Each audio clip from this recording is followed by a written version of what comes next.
Dr. Musial from Plant Docs, and on this rainy, dreary day in Rhode Island, we're going to be making peanut butter cup fudge with 5 ingredients, which is a recipe of Jill Dalton's from the Plant-Based Cooking Show.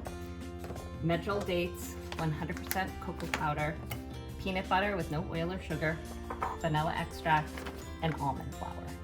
Here's how. So the first step is to make the peanut butter part, which is peanut butter, and it calls for 1/3 of a cup, 1/2 of a cup of almond flour, and I use this King Arthur one, and 1/2 teaspoon of vanilla, and 2 pitted medjool dates. And then we're going to combine it and add water as necessary. It's kind of a crumbly mixture. Looks like this. We're going to add a little bit of water, about 2 teaspoons.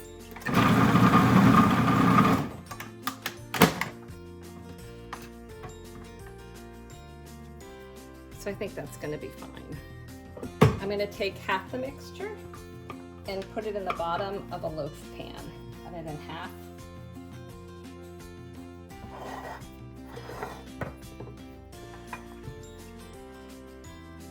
There's the first layer. Now we're going to make the chocolate layer. It calls for 2/3 of a cup of almond flour, but I ran out. So I added a little bit of almond flour and I used oat flour for the rest. It calls for 2/3 of a cup of 100% cocoa powder, unsweetened. So that's 1/3, 2/3. It calls for 8 medjool dates, and I pitted them first, or you can buy them pitted. This is in place of simple sugar, and it calls for 1 teaspoon of vanilla, and then we're gonna combine it and add water as necessary. Very powdery. I'm gonna add a tablespoon. Add another tablespoon.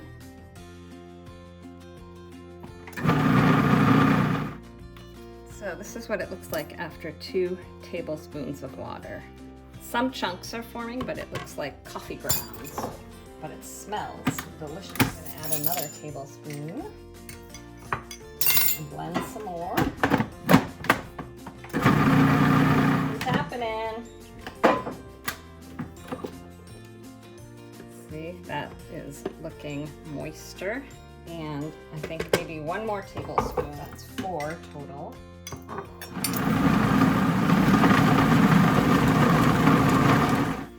Check that out.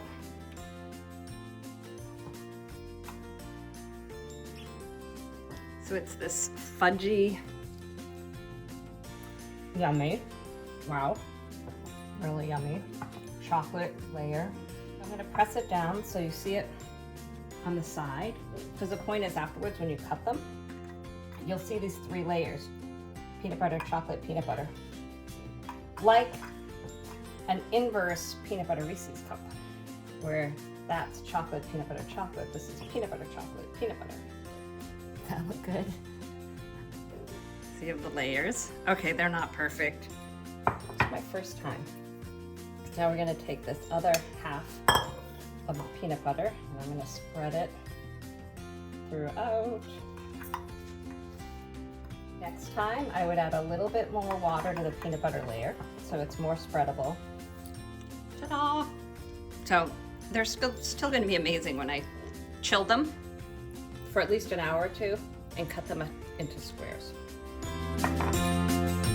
After they've chilled, you just cut them up into the size squares you want. They're very dense, so you could do little bite-sized squares or bigger squares.